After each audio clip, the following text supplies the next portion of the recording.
మహబూబ్నగర్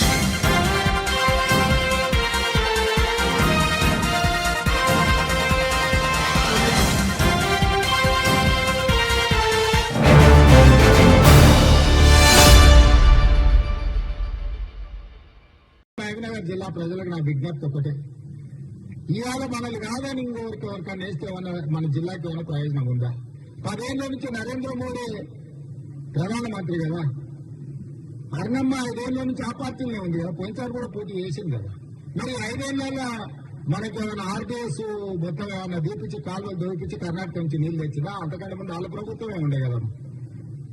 లేకపోతే మీ ఊర్లో ఏదేంటి నీళ్ళకు చేసినాం కదా, తుమ్మిల ప్రాజెక్టుకి ఏమైనా కొట్లాడిందా? ఆర్టీఎస్ ఆయకట్టు కానీ తుమ్మిల ప్రాజెక్టు కానీ ఏమన్నా చేసిందా? మహబూబ్నగర్ జిల్లాకు మోడీతోనే ఏమన్నా ఓ 10,000 కోట్లు ఏమైనా పట్టుకొచ్చిందా? మరి ఆ మొత్తం ప్రధానమంత్రులే జాతీయ ఉపాధ్యక్షురాలు ఉండే డీకే అర్ణమ్మ జాతీయ ఉపాధ్యక్షురాలుగా పాలమూరు రంగారెడ్డి ఎత్తిపోతల పథకానికి జాతీయ హోదా తెచ్చుండొచ్చు కదా.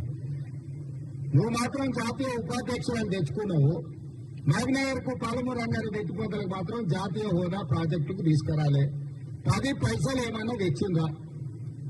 మరి ఇవాళ ఎక్కడ జరిగి ఇంత మంచి జరిగింది, పాలమూరు బాగుపడేటట్టుంది, దీన్ని ఎట్లన్నా ఖతం చేయాలని చెప్పి దెబ్బతీయాలంటే పార్లమెంట్ లో మనం కింద మీద చేయాలని పని కట్టుకొని టీఆర్ఎస్ వాళ్ళు బీజేపీ వాళ్ళు కూడ కలుపుకొని మాట్లాడి చేస్తారు.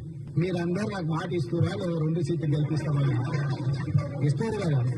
మరి మీ మాట మీద నమ్మకంతో వాళ్ళిద్దరిని మీకు అప్పచెప్తున్న మల్లురావు గారిని, అదేవిధంగా వంశీచంద్ర రెడ్డి గారిని